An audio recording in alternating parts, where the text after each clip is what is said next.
I've been a technical speaker for many years. I'm a former Microsoft employee, and I've been an independent cloud architect for about 7 years now. I do most of my work in the United States. I live in California. I also speak and travel internationally and create courses on cloud and big data topics. For this work, I've been recognized by Microsoft with the MVP Award, Google with the Google Cloud Developer Expert Award, and Amazon for the Community Hero Award. Because I'm independent, this gives me a unique perspective that I'm going to share with you today. I'm going to be very frank and honest, and if there are people from Microsoft, Google, or Amazon in the audience, I don't mean to insult you. My primary audience is the working developer. I am one of you. I have deployed serverless solutions. I have had pain. I've also had happiness, and I want to share both. So in this talk, I will talk about what my definition of serverless is, because it's very important to start with the common basis. I'll show you examples of serverless from the different vendors in case you're new to one or more vendors. I'll talk about patterns architecturally, because I do work as a cloud architect that I'm seeing both presently and on the near-term future. And probably most importantly, and hoping you'll have the time and inclination to stay to the end, in the end, I will have very frank talk about the lessons that I have learned working in this space. So to get us started, I'm going to take a use case from the country of Australia. In Australia, there was a large effort to put the national census online. Now, whether or not this is serverless comes into play later in the story.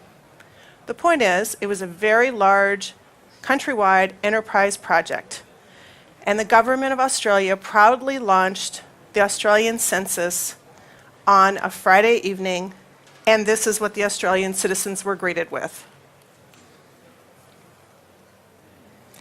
So the question becomes, clearly didn't work, how much did the government spend on this project? What was the architecture, and what does this have to do with serverless?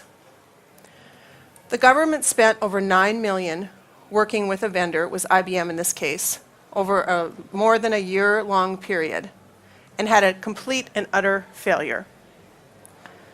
2 students at a hackathon a month later in Australia, after having attended an Amazon community event, built a complete functional copy of the website in 3 days using a serverless pattern at the cost of $500 and load tested it so that it could bear the load that was experienced on that Friday.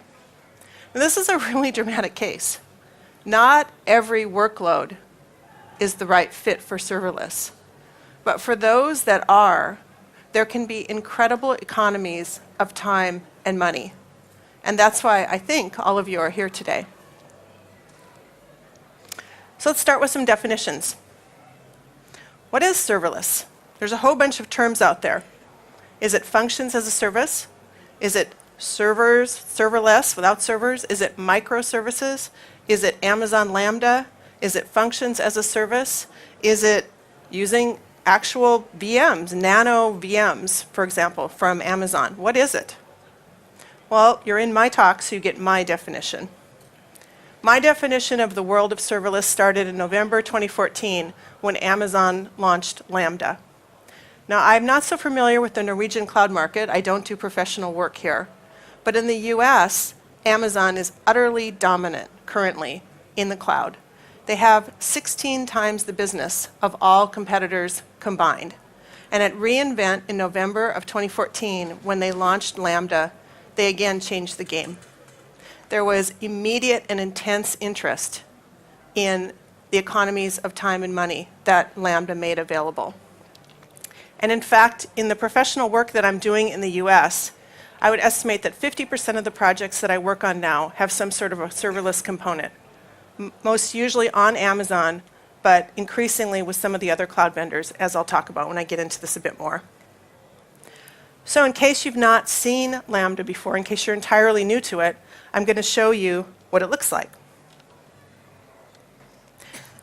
Now, because we're at a large conference, and I'm talking about the cloud, but we can never be dependent on the speed of the cloud, what I've done is I've recorded this. Now, I recorded this in Norway. So I did this in Bergen. I've been in your beautiful country for a bit of time now. I did some traveling in the North Fjords. It's beautiful. Anyway, so I took a break when I was in Bergen. This is the Amazon console. And you just bring up the Lambda service and click the blue button like you do anywhere in Amazon to get a sample. And when you're first starting, I suggest taking a look at the blueprints. There are blueprints for Node and Python, although C# is now supported significantly. You can just click on a blueprint. You could associate your Lambda with a service in Amazon. This is one of the strengths of the Amazon offering. But for this simple first example, I'll just run some code. And now you give your function a name. And I just happened to select Node because it was simple, but again, as I said, you could use C# or Python or your favorite language, basically. And you can see on line 5, we have an event that we're going to fire. And now we need to give it a security permission. And we're going to go ahead and create the function.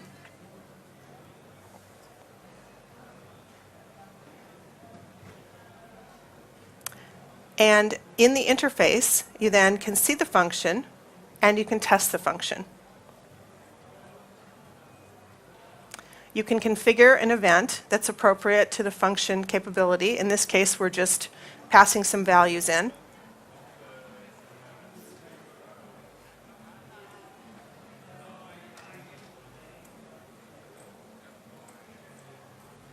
And once we click test, the function will execute and we'll see the results.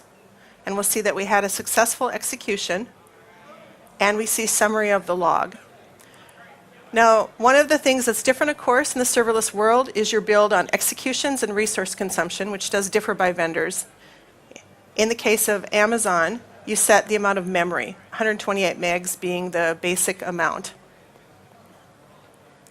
And there is, of course, monitoring via CloudWatch. Here's your logs, and I invoked it a few times there just to show what it looks like. And a significant aspect of working with functions is allocating the appropriate resources. And there are my invocations and my duration, and I didn't have any errors.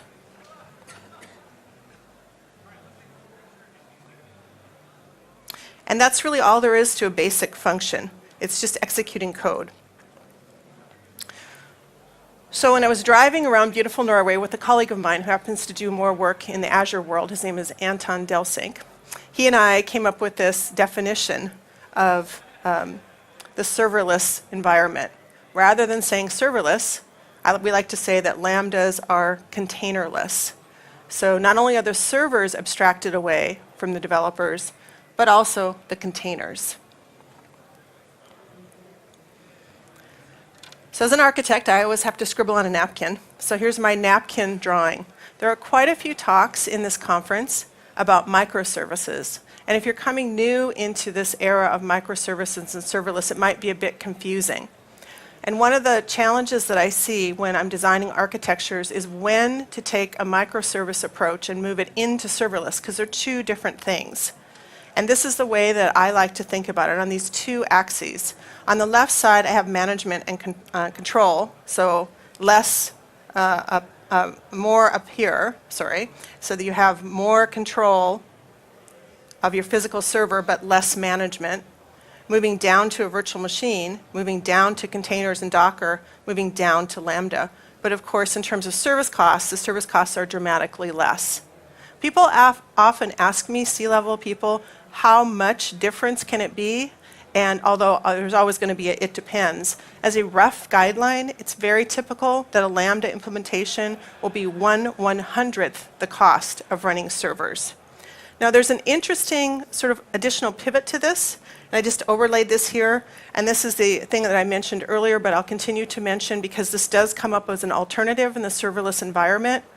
Sometimes when you're in microservice architecture, serverless is not the best approach.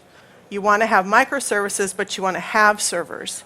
And in the Amazon environment, I've done quite a bit of work with nano VMs as well, which are $5 US a month.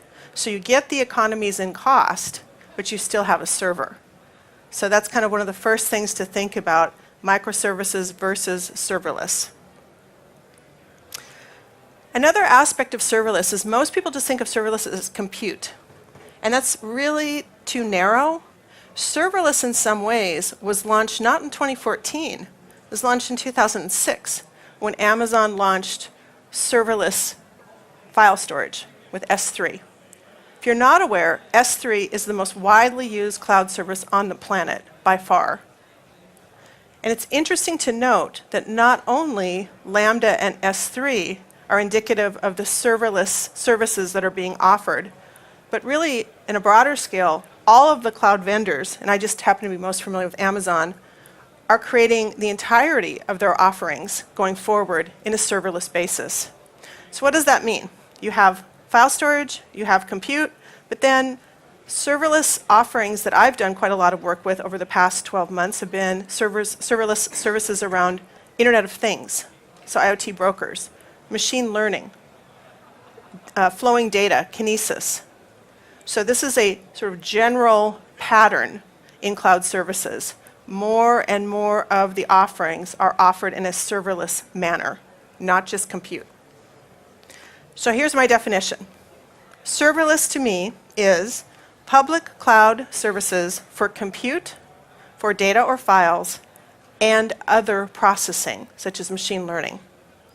They are functions that abstract away both containers and servers. Actually, as an aside, this will be a bit controversial. I'm personally not very much interested in Docker. I'm not very much interested in Docker. I'm not interested in container orchestration. I am getting the best economies of scale for my customers by either selecting servers and or serverless. I find Docker and containers to be a bit of a kind of a distraction, a bit of noise. And I know I'll probably have people that really disagree with me, but that's just been my personal experience. So, serverless defined continued.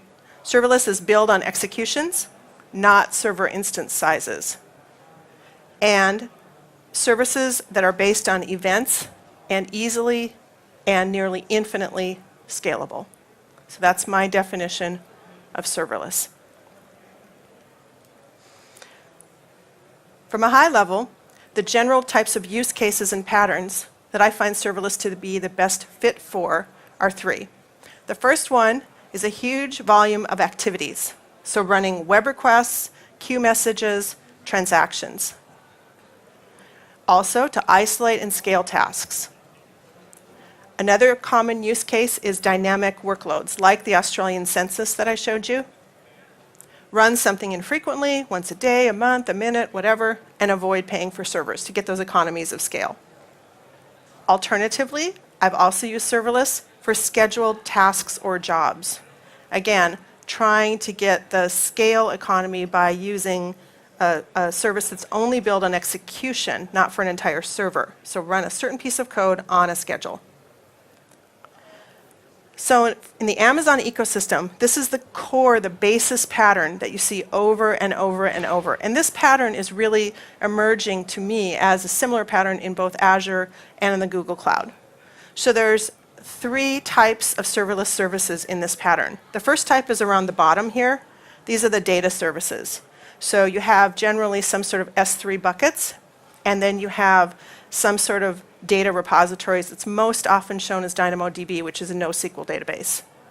Then you have a layer of compute, which is n number of Lambda functions. And then if you need additional capability, and the most common scenario is you're going to expose this outside of the Amazon cloud, then you're going to use a different kind of serverless service like the API gateway. So this is a pattern that's a core that you build on over and over and over. And of course, in, for example, Azure, it would be Azure Blobs, and it would be now, I think it's Cosmos DB, it used to be Document DB, as well as Azure Functions, and then the interface pieces that would sit in front of it, and similar in Google.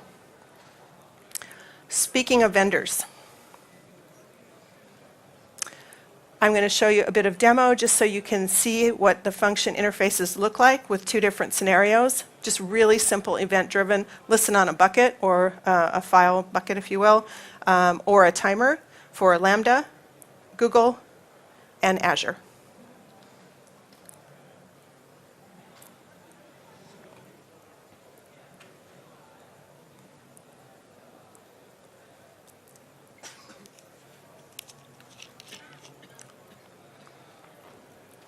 So here's a bucket, and I'm going to create a function using a template against S3.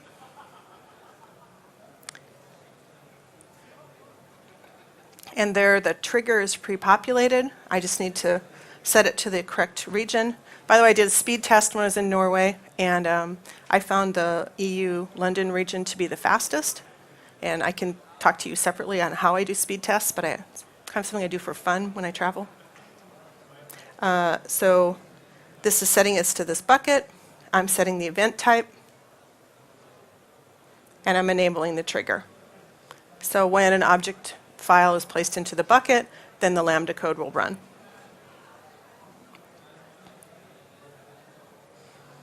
Again, very simple code. And you can see if I scroll down here that on line 10 I have an event handler for the context, and then on line 20 I'm calling S3 instance with getObject passing the parameters. Now in this case my IAM has to have permission to read that bucket, using the best practice of the permission only for executing the function and the bucket, not using, admin, which you should not do, obviously.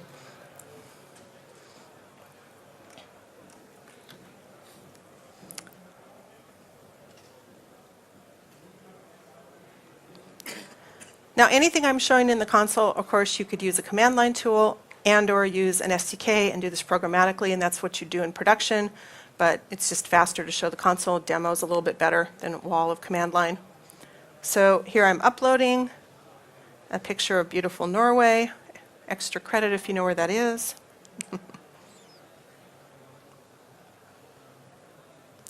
And then once this upload completes, the Lambda will fire.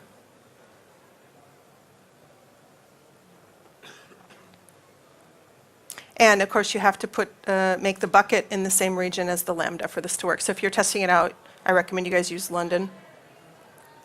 And there's the trigger, and it takes, because of the warm-up time, it takes more time than you'd expect initially, and there's the log.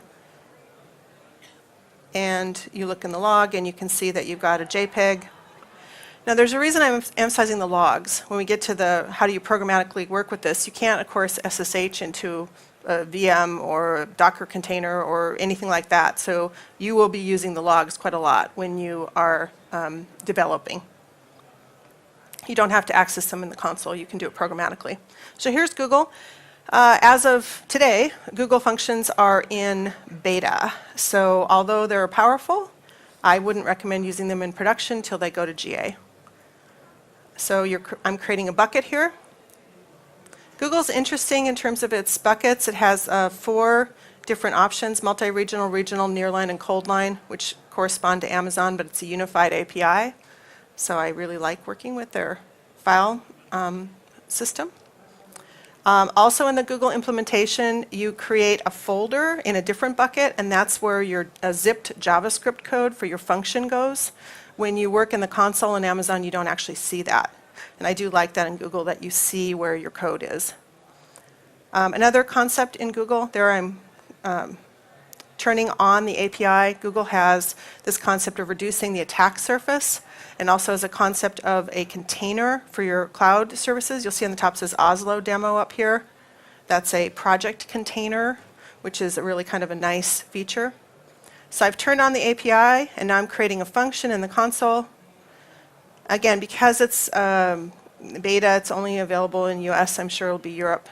The memory allocated goes higher for Google. They have 3 scenarios: Cloud Pub Sub, Cloud Storage, and HTTP Trigger. It's a webhook. So there's your cloud storage bucket. So the UI is nice and familiar, very simple to compare. Their sample code's a little cleaner. You can see on line 7, I have a process file, which is collecting the event data. And here I'm making a bucket, because this is required in the Google implementation to store the JavaScript code. So even if you want to test to listen on a bucket, you have to have 2 buckets, different than Amazon. And once you do that, then make a folder, and then it's executing the process file function, and then we're creating the function. Similar UI in terms of the trigger, the source, and the testing. Can configure test events similarly to Amazon. And then inside of here, you just upload a file, and then the event will trigger. So the familiarity is useful, actually, because considering, at least in my world, most people started with Amazon. There's another picture of beautiful Norway, and you have the upload, and then the event will fire, which will run the code. So there's the staging code, which is zipped.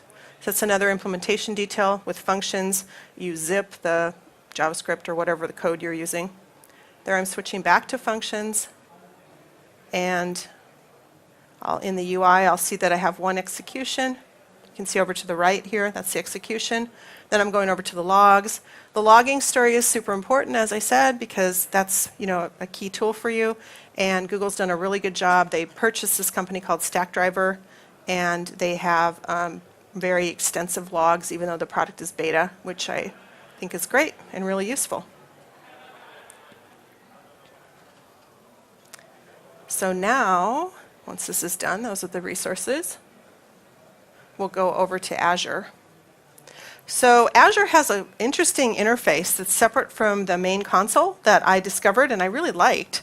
So you can do an Azure function in the main console, but again, just to try things out, this is really kind of nice. So you go to this URL, and I'll post this so you guys can see it after, and you can try out functions with no credit card or anything. It's kind of cool. So I just recorded this off of this console rather than the main one because it was quicker. So you can see you've got C# has a first-class language here with examples. JavaScript, there's many more languages supported, but these are the most common scenarios. You auth in, with GitHub or something. And then this is sort of your test harness user interface. You get an hour where you can just try things out. It's really nice for just testing if you're going across systems. Now, something significantly different in the Azure world, as you see on the right, they have a function.json, which I'll show you in a minute. So this is just running it. So this use case is just running a piece of code. I didn't bother to listen on a bucket here.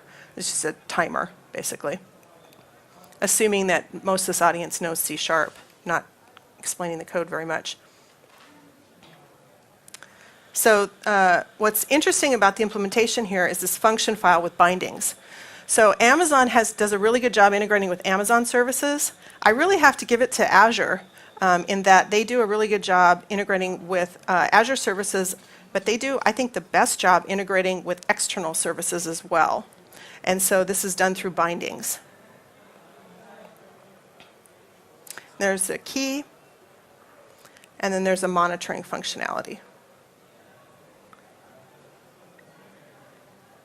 So that's like a really, really quick preview through the 3 different interfaces, just in case you've never seen functions before. So the state of serverless compute, right now, like I said, in my world, Amazon is utterly dominant. I'm doing all my work on Amazon in production. I am really interested, though, in what Microsoft has done. I was at ServerlessConf in Austin, Texas a month ago and really got to kind of see what's going on with Azure Functions. And then, like I said, my colleague that I did the road trip with, he works more in the Azure world, and I'm really pretty impressed with the offering. And I will be doing more bake-offs between the two because of the breadth of what Microsoft's offering. That being said, though, Amazon's not sleeping. They have introduced what they call Lambda at the Edge for IoT. It's called Greengrass. That actually came out last week. So if you are working with IoT, sensors, that kind of world, I really encourage you to take a look at their new Greengrass implementation. It allows Lambda to be executed at the edge at a CDN or on devices. It's really interesting functionality. In the Azure world, something that I think is really interesting is something called Logic Apps, which is a higher level abstraction that allows a less code. It's a GUI designer to do integrations. I encourage you to take a look at it. I think there's talks on it here. Really excited about it. Another thing that is interesting in the Azure world is there's 2 billing plans. One is basically identical to Amazon, which is called consumption, billed on how many times it executes. There's another plan that acknowledges that customers will have this sort of mixed world where they'll have some servers, let's say web servers, and they'll want to co-locate functions, and that's called an app service plan. So again, I haven't done as much production work in the Azure world, but when I was talking with my colleague, he was talking about the use cases, and I could really see how that would be interesting to a lot of people. So that's something to be aware of in the Azure world. In the Google world, I'm really hoping that Google can bring their functions to GA as soon as possible because I think they're very performant. I'm very excited about them, but I'm just not going to use beta technologies in production. Google is interesting, though, not only for functions, just pure compute functions. They have a whole bunch of other services that are delivered serverless, and some of them have been around for a while. So I did a whole talk at ServerlessConf that you can see online called Serverless SQL. And this service, which is called Google BigQuery, is something that I have been enamored of for many years, and it's been around for many years. It basically is the ability to upload CSV files, there's some other types, but text type files, and to do full ANSI SQL queries against them at a very, very cheap price. So I'm going to do something really crazy because I just like BigQuery so much, so we'll see if this will work. I'm going to try to run this query live. So this is a really complicated genomics query. I've been doing some work in bioinformatics, so DNA sequencing and stuff like that. And one of the things that's great about BigQuery is they have a lot of reference data up already loaded for you. So in genomics, when you're doing matching, you match against the 1,000 genomes reference database. So that's already up there. So you can really run some queries very cheaply because they don't charge you for the data that they're already hosting. So this query is really complex, has some really complex SQL inside of it. So you can take all the SQL you know and love, and for those of you who know me, I have actually written 3 books on SQL Server. I'm a very big fan of ANSI SQL as a language for processing. And so, you know, you can leverage the things you know, right? So if I go ahead and I run this query, and I hope I'm connected to the internet. Yeah, it's running. Okay, good. So this query will process over 4 terabytes of data. And when I ran it in Bergen, it took 30 seconds. So we'll see how long it takes here. And it costs $5 a terabyte for the scan. So in the US, I have a lot of use cases where people just want to, I call it party on the data, whether it's bioinformatics or whether it's you know, social media, you know, that kind of stuff. And I have a lot of customers that no matter which vendor they're working with, they're using BigQuery. And that's pretty good, hey, right? I'm in Norway. This is running on a US data center on a conference Wi-Fi. And I processed nearly 5 terabytes of data in 36 seconds. And I aggregated 84 million rows down to 2,500 rows. I mean, this service is very impressive. And it's serverless. Serverless SQL. It's been around for many years. Just serverless, it's kind of serverless before serverless's time. So it's interesting in that, so that's the results there, that it's so impressive, it's something that Amazon is paid attention to. At their annual conference, reInvent, in November last year, they introduced a service that is similar but not identical. So SQL on text files, if you will. It's called Aurora. So very interesting to look at some of these new services that are coming out that are serverless, providing us with functionality, SQL, in a serverless fashion. And I'm finding lots of use for this, in addition to compute and some things we talked about. So talking about the basic services. In the world of Amazon, it's really interesting to see that the core compute services can be nearly free. There are 1 million requests a month that are free for Lambda, and if you use those small Lambda, the 128 megs, which isn't always going to work, but if you do, it's basically free forever. If you add up it says X number of seconds free. So if you take that into seconds, into minutes, into hours, into days, it's basically free. Now, if you use bigger Lambdas, more resource consumption, they're not going to be free, okay? And it's not always going to work this way. But there are some relatively well-known use cases. There's a company called A Cloud Guru that runs a set of training videos, and they actually designed a serverless architecture, and they kind of joke that they've never gotten beyond the free tier, and they have 10, 20,000 customers a month. So it's interesting. Now on the other side, just to be complete, I've also done blended architectures that have nano instances, as I mentioned earlier, and then I'm starting to do architectures that also have spot pricing, for bursty workloads. So you really have this sort of different options around compute. The high-level situation is that compute and file storage are becoming commodities for Azure, Amazon, and Google. That's good for all of us, kind of. These companies are not, they're in business to make money, so why are they doing this? Lock-in. This is the thing for us to really consider. This is the cost that I can talk about that none of the vendors are going to talk about. This is where the battle lines are being drawn. If Amazon or Microsoft or Google can get you to use their serverless services, starting with core compute and files, and you put especially your data up in their cloud, the chances that you're going to move it go lower and lower with more data that you put. So this can sometimes be a case for using a certain language or using a certain architecture. And I'll give you an example from the real world. I was lead architect on an enterprise IoT project 2 years ago or so. And Mission Critical, the company makes industrial devices. And I think that there's a lot of use cases like that here in Norway.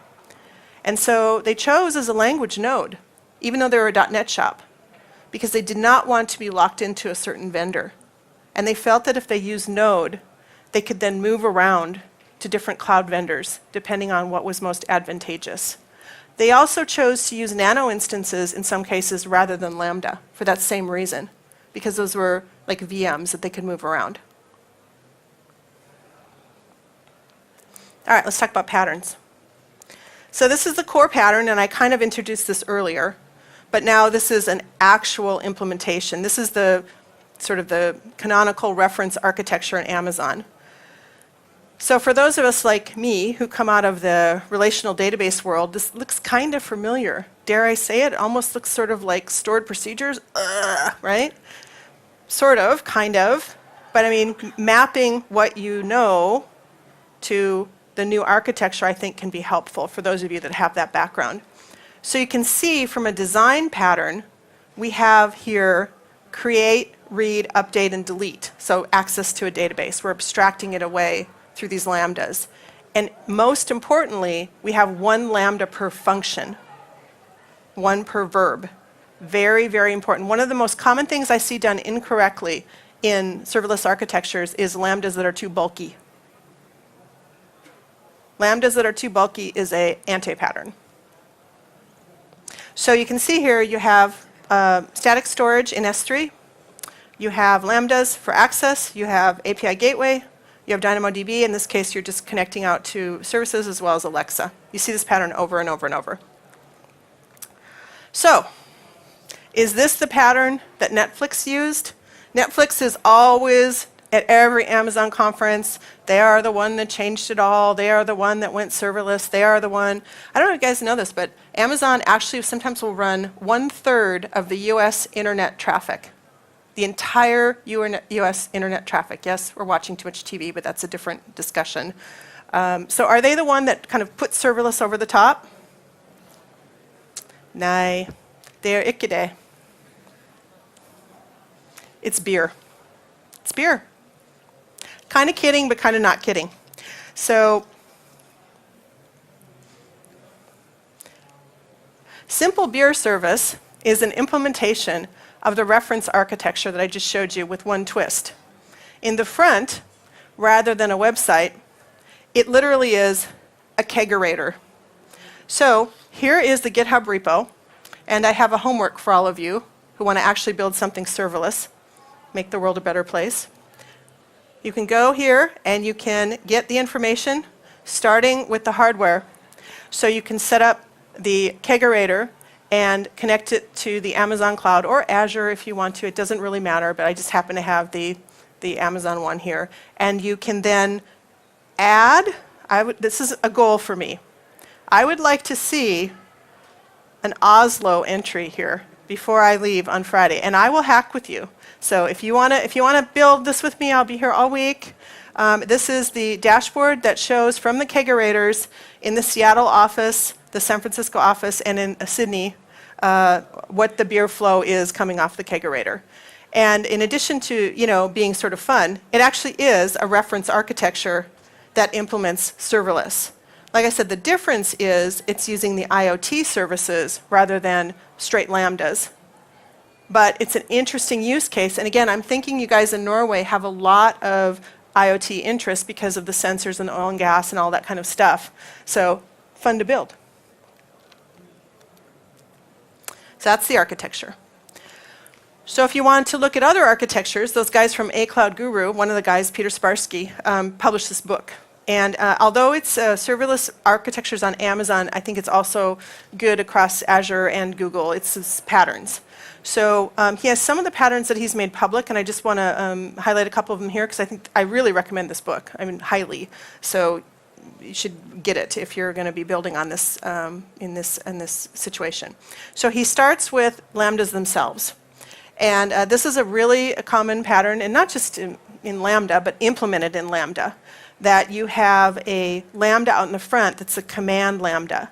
So one of the situations that you run into with Lambda is because it is running in a Docker container. It's just you don't control the container. Is you might need to have a Lambda that's an invoker that sits and listens to see if the other Lambdas are actually alive or not, and if not, wakes them up.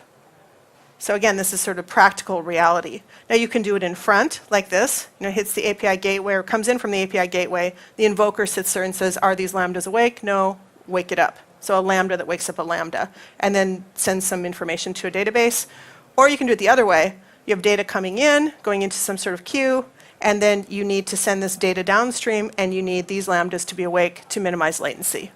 So this is one of many patterns that I've implemented, but just wanted to share, just to give you an idea in terms of the chaining of Lambdas.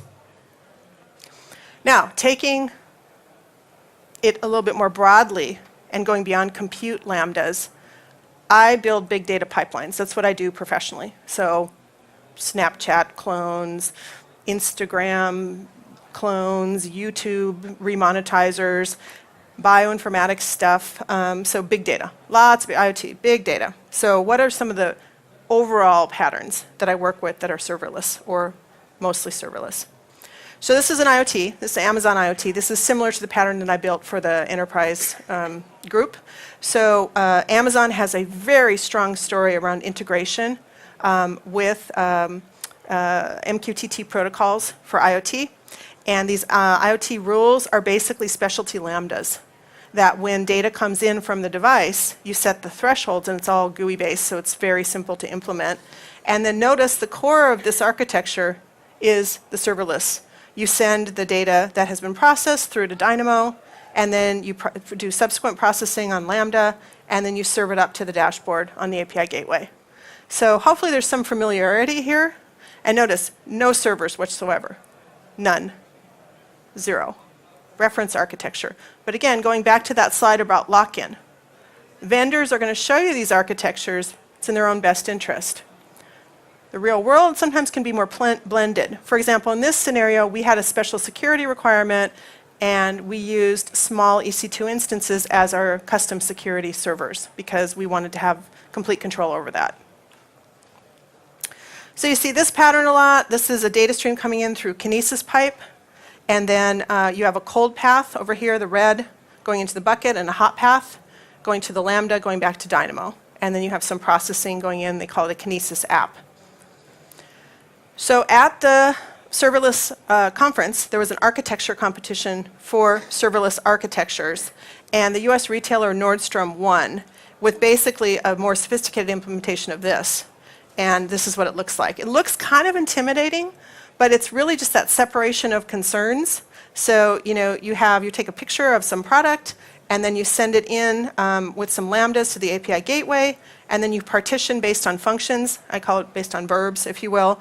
And then you store, cold path, some information here, or some reference data out of your bucket. You do your processing, and then send your information through to Dynamo for state, because of course lambdas are stateless. And then, do subsequent downstream processing with Lambda. So this is the sort of high-level serverless architecture that can be used for certain use cases. Just to be complete, Google has a set of services. Like I said, it's interesting. Of their services, I think the actual core functions, obviously because they're beta, are least mature. But they have many other sophisticated services, like this is a similar one with the hot and cold path, like PubSub, which is like Kinesis, which is very mature. So I have built these streaming big data architectures very, very successfully with Google, using some of their really powerful services like BigQuery. And this is just a more complex version. Again, you've got it's probably too much to consume in great detail, but you've got the streaming path and you've got the batch path. And then they're serving up with services like BigQuery and Data Lab, which is Jupyter Notebooks. Another use case that I'm doing quite a lot of work in, and I would just share with you, again, I don't know the Norwegian market because I don't work here other than speaking here, but in the US, there is a huge skills gap between developers who can code and machine learning and what my customers need. I am actually literally going to universities, and I'm hiring university students while they're still in school because they've had machine learning courses. Machine learning is coming fast, really, really fast. All three vendors have very compelling offerings. And where I'm working on it is this use case up here, which is bioinformatics. I actually have a different talk in this conference on Friday about some work that I've done. But the idea is the scale of data requires predictive analytics or machine learning, because you can't just use simple aggregation anymore. But anyway, so in the world of the vendors, they have machine learning as a service. They have specialized APIs, like an Amazon Polylex recognition, Google Vision Speech and Video API. And then they are working on these open source projects that have started out of academia for the really computationally intense problems, the deep neural nets. And Amazon has put their hat in the ring with MXNet, and Google has TensorFlow. Very interesting, because these computationally intense workloads take advantage of GPUs. And Amazon and Google have GPUs as a service. I'm just not as familiar in the Azure space. There's lots of Azure people here, so I'm assuming they have similar offerings, because everybody is really, really trying to get offerings out there. So I talk about this from two reasons. One, customers want it. Two, educate yourself. And I guess I'll just take my little 1-minute sidetrack here. I don't care how old or how young you are. If you are interested in learning this stuff, it is highly, highly possible.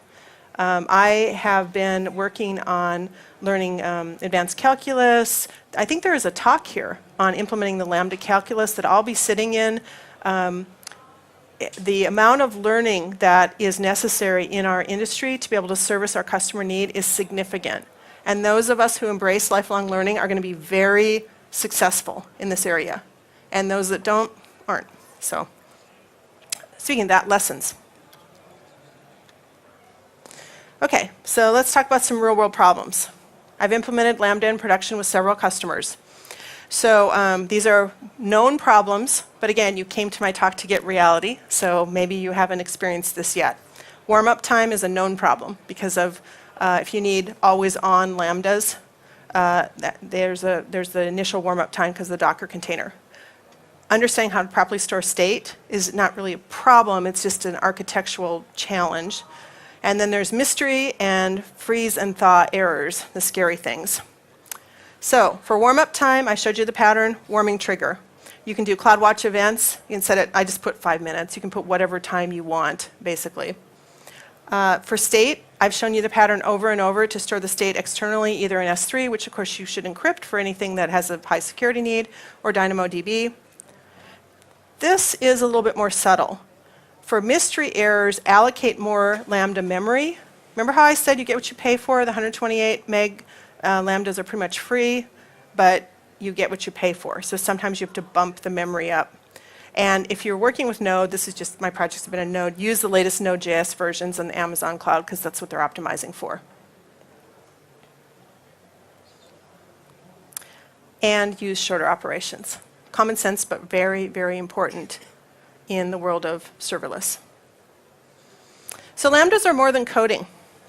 So you're going to look at, is Lambda available in your programming language? The previous guy who was talking about C# and the C# community. I was really happy to see Amazon announce support in Lambda for C#. I love C#. Haven't done any work in C#, unfortunately. Haven't had any demand.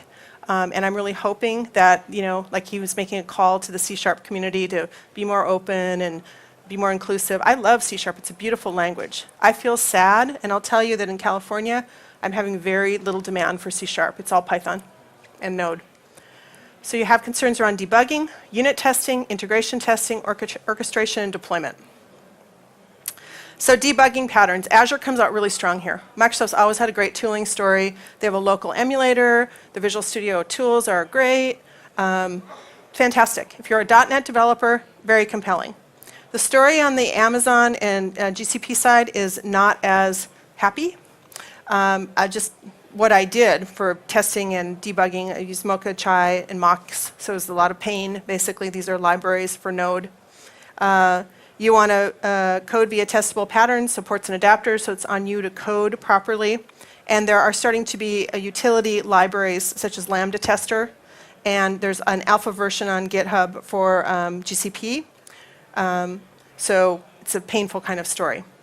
In the world of security, what I see whenever there's a paradigm shift in technology is developers don't like caring about security and they tend to let it drop. And this is nothing new. It's just one slide for, follow best security practices. Credentials that are unique, small attack surface, test your external connections, minimal permissions, granular policies. Nothing new, but just don't ignore these things.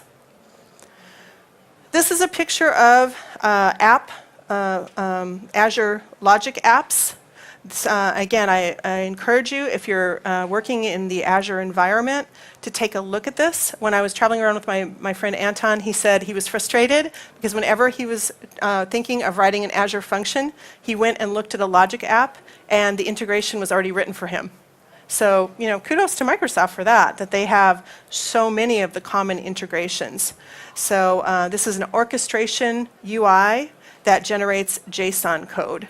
And it really showcases the ability to orchestrate functions very powerfully. On the Amazon side, they have step functions. Of course, you can use CloudWatch alarms as triggers, but step functions, which is in beta. And this is more of a focus on flow rather than integration.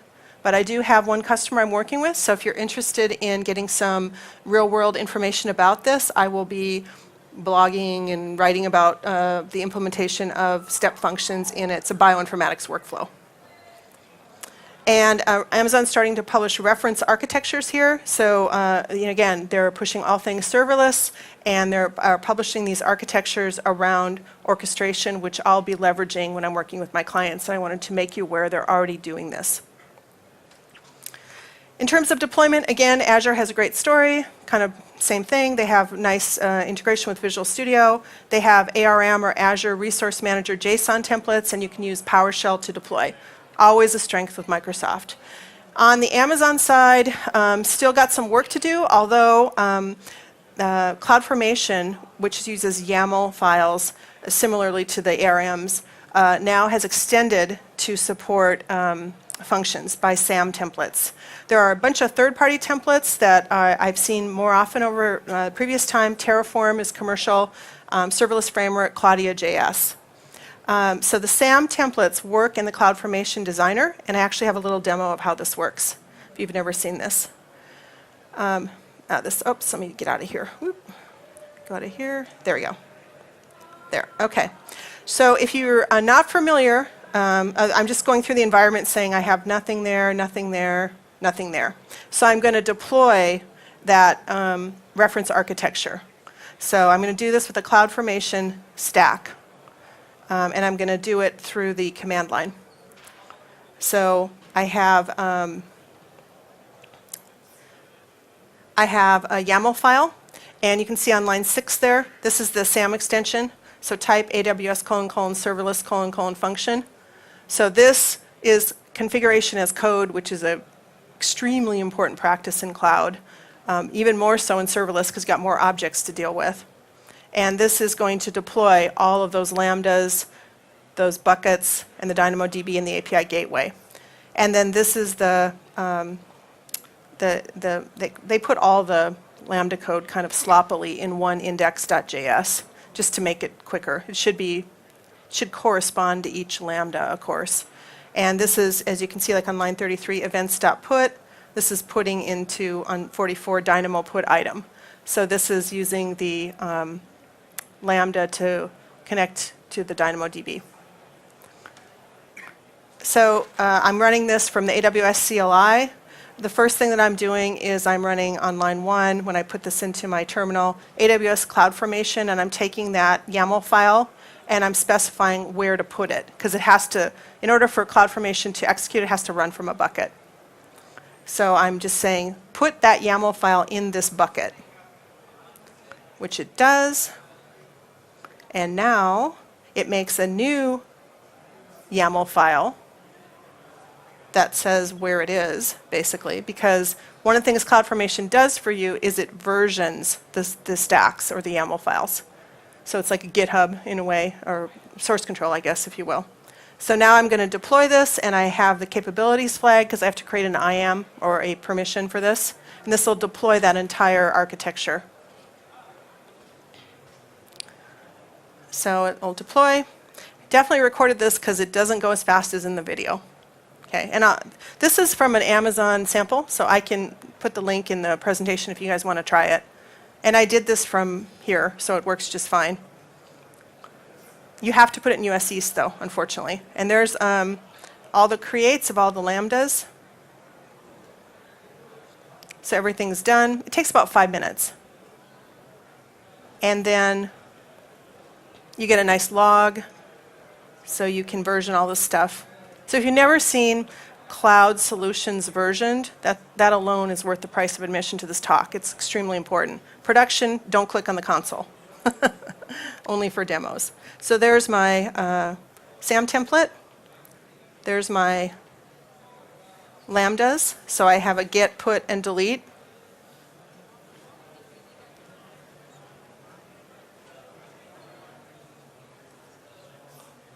Familiar pattern, hopefully by now. It's associated to the API gateway. And there's my DynamoDB. And I can put an item.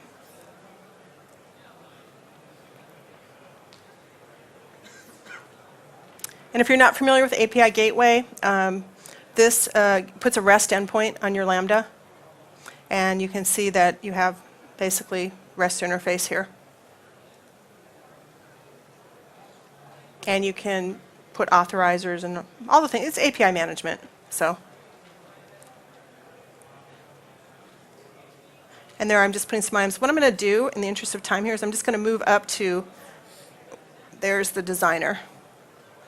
So that's what the CloudFormation Designer looks like. It's a visual designer. And then you can diff your change set, it's a JSON file. And then you can also cleanly remove. Great, this is great for testing too. I mean, obviously it's great for production. This is how you build your deployment pipeline.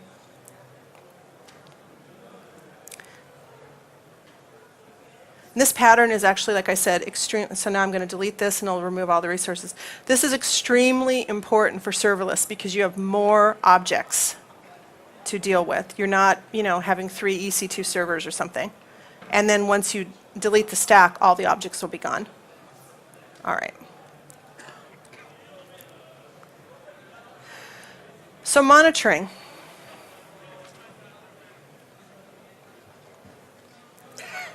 So Charity is a very famous speaker. She's a DevOps person, lots of experience, and she's basically expressing the rage of the DevOps people, which I don't have any other way to state it. It's very challenging for people whose careers were made on monitoring servers to be handed serverless architectures. So the reality is they're afraid and angry. Now, how we had success with one of the big projects I worked on is we used a technique called mob programming, and we integrated the DevOps people. They also went for Amazon training. So Woody Zuhl is here. He's the father of mob programming. And I worked with the mob for more than a year, or you can talk to Woody, but it is a very powerful technique when you have this amount of change, because the DevOps people are really, really feeling unsettled by serverless architectures, and justifiably. All right, so let's get real. Serverless, costs are so cheap. Coding is so easy. Configuration is a breeze. Transparent error reporting. Serverless is great for developers. Monitoring is easy for DevOps. Deployment is simple. Serverless is best for everything. Boy, I sound like I still work at one of those big vendors, don't I? Nope. Costs are cheap, yes. Coding can be easy. You have to think in a services, microservices kind of a style and implement that way. Configuration can be manageable depending on how you are comfortable with the tools, whether it's CloudFormation or whatever tools you use. Do not click on the console, do not click on the console, do not click on the console. Really bad. Transparent error reporting, maybe. You might have mystery errors. Sometimes you can solve them by just bumping up the resources. Sometimes you just have to learn how to read the CloudWatch logs. Serverless is great for developers. Maybe. Developers mostly love it initially, but then when they realize they can't SSH into a container, they don't love it as much. I actually had a team who told me it was impossible to implement an architecture that I drew. So unfortunately, we fired the team and built the architecture. Monitoring is easy. No. There are new tools. They're powerful. Amazon, for example, now supports monitoring of Lambda with X-Ray. Google has Stackdriver. But they're new. And DevOps people do not like change. That's why they're DevOps people. They maintain systems. So do not underestimate the need for education, integration, and training for DevOps people in serverless solutions. Deployment is simple. Nope, you need tools. We wrote scripts at one client because they just refused to use CloudFormation. It was hell. Don't do that. Use tools. Buy Terraform or whatever it is. Use tools. Serverless is best for everything? No, absolutely not. It's best for the types of workloads that I talked about initially. Variable workloads. Workloads that have isolated portions. Workloads that are spiky. Not for everything. So, what's the reality?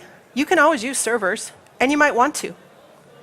So I recommend when you're making your architecture, whatever cloud you're working on, you actually evaluate using server-based architectures, and you take into consideration aspects such as control, such as learning curve, such as estimated cost, the full picture.